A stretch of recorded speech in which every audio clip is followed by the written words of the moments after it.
Hello aspirants. आप सब अच्छे होंगे, मस्त होंगे। आज मैं आपको टीजीटी नेचुरल साइंस का 6 सितंबर का फर्स्ट शिफ्ट का पेपर करवा रहा हूँ। तो आइए करते हैं। पहला क्वेश्चन देखो। पहला क्वेश्चन क्या बोल रहा है?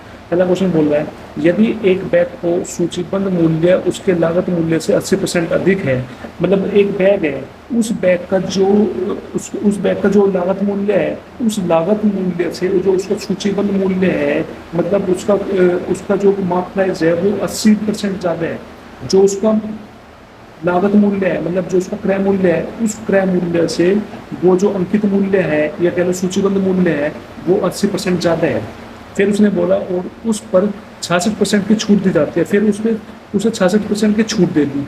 तो हानि प्रतिशत जांच कीजिए। तो हमें बताने हानि कितनी है। मतलब क्वेश्चन में कह रहा है एक बैग है हमारे पास, उस बैग को वो जो है लागत मूल्य से, मतलब क्रय मूल्य से 80% अधिक सूचीबद्ध मूल्य करता है। मतलब लागत मूल्य से 80% अधिक क्या है उसका सूचीबद्ध मूल्य, मतलब जो उसका क्रय मूल्य है उससे 80% ज्यादा क्या है उसका उसका जो है वो अंकित मूल्य है।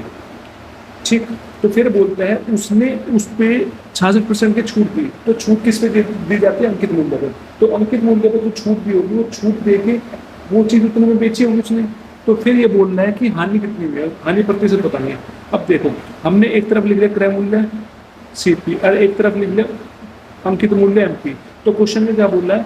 क्वेश्चन में बोल रहा है कि जो उसका जो लागत मूल्य था, क्रय मूल्य था, उससे 80% अधिक है क्या सूचीबद्ध मूल्य या अंकित मूल्य 80% अधिक। मान लो क्रय मूल्य उसका 100 है, क्रय मूल्य क्या है 100 है, तो 80% अधिक होगा। 100 का 80% 80, तो उसका अंकित मूल्य कितना होगा 180। कितना होगा 180। फिर क्वेश्चन में बोलना है उसने फिर 66% की छूट दी जाती है। तो 66% की क्या करती है? छूट देती है।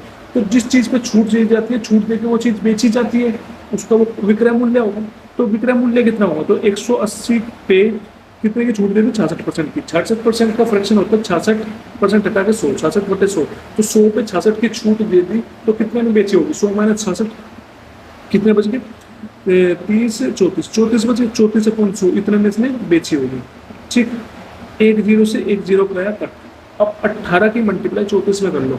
तो 34 में 18 की मल्टीप्लाई करना क्या बनेगा? 832, 7 लगे 3, 8 3 24, 3 27 इंटू में 3 और 4 क्या बन जाएगा? 2 7 4 11, हासिल लगाए 3 2 5 1 6। तो 612 बन गया। कितना बन गया? 612/10। तो जीरो लगा दे, पॉइंट हटा के लगा दे, तो उसका जो सेलिंग प्राइस है वो कितना आ गया? 61.2। तो कोई चीज देखो, कोई चीज अब देखो, कोई चीज उसने उसका क्रय मूल्य था 100 और विक्रय मूल्य 61.2, मतलब कोई चीज 100 में खरीदी है और 61.2 में बेच दी। तो क्या होगा? उसे कहीं ना कहीं हानि हुई है। तो हमें हानि प्रतिशत बतानी है। क्या बतानी है? हानि प्रतिशत। तो 100 की 100 में खरीदी और 61.2 में बेच दी, तो उसे कितने की हानि होगी? 100 में से 61.2 घटा देंगे तो वो हमारी हानि आ जाएगी। तो हानि कितनी हुई है? हानि हुई है 100 माइनस 61.2 करेंगे तो हमारे पास ये आ जाएगा 30 38 38.8। कितना आ जाएगा? 38.8। तो हमें क्या निकालनी है? प्रतिशत निकालनी है। तो हानि प्रतिशत का फॉर्मूला क्या होता है? ऊपर हानि अपोन में क्रय मूल्य, नीचे इंटू 100। हानि कितनी हुई है? 38.5 38.8 की अपोन क्रय मूल्य कितना है? क्रय मूल्य 100 है, 100 इंटू 100। तो 100 से गया 100 बट कितना बनेगा? 38.8। तो 38.8 first answer is correct answer. ठीक, ऑप्शन ए इज करेक्ट। ठीक है। देखो नेक्स्ट क्वेश्चन। देखो नेक्स्ट क्वेश्चन क्या बोल रहा है? नेक्स्ट क्वेश्चन को समझने से पहले एक चीज समझ लो पहले आप। इस क्वेश्चन में आपको जब भी ये बोले कोई चीज धारा के अनुकूल है, मतलब जो धारा के अनुकूल चीज है, तो हम लिखेंगे बी प्लस एस।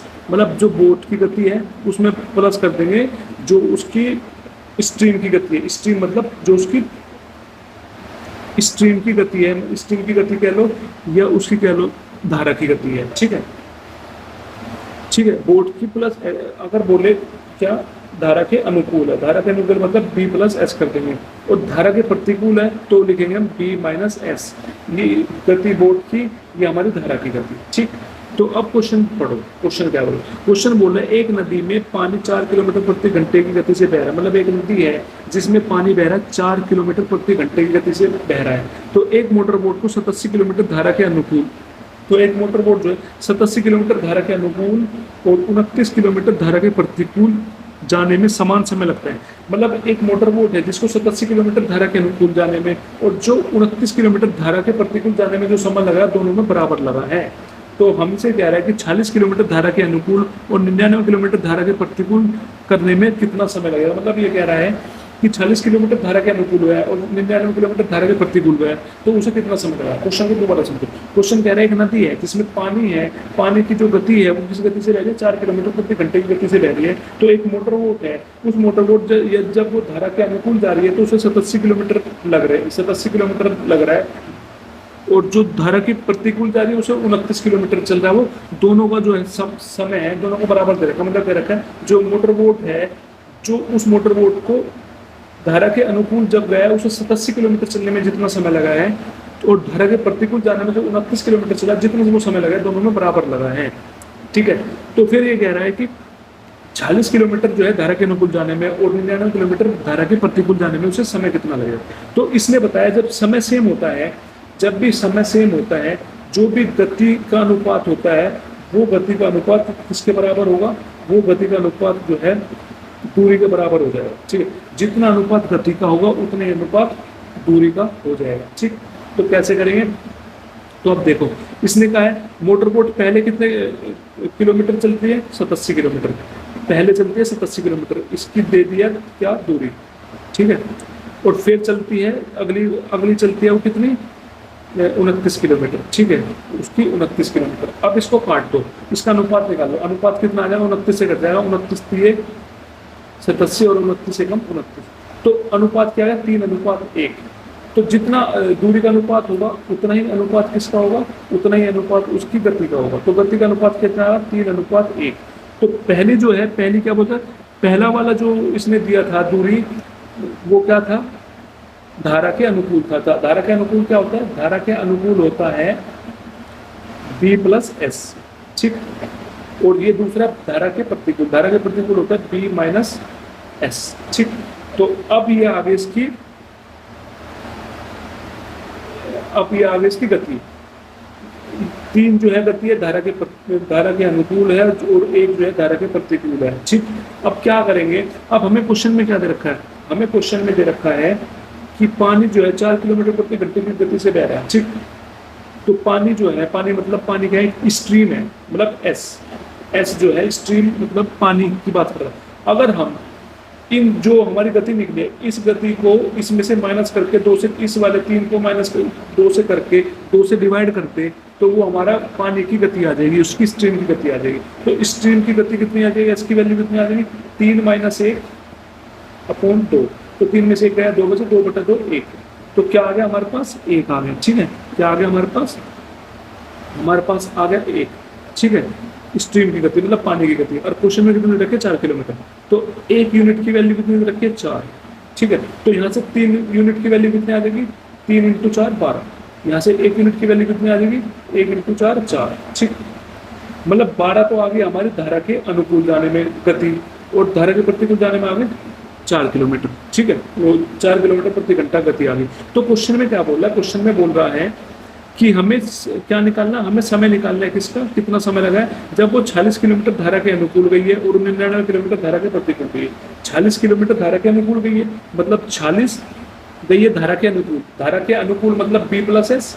तो B+S कितना निकाला हमने, 12। तो अपॉन में आ गया 12 प्लस अगला है 99 किलोमीटर गया धारा के प्रतिकूल। तो 99 धारा के प्रतिकूल गई है, मतलब B-S। B-S कितना लगाया, 4।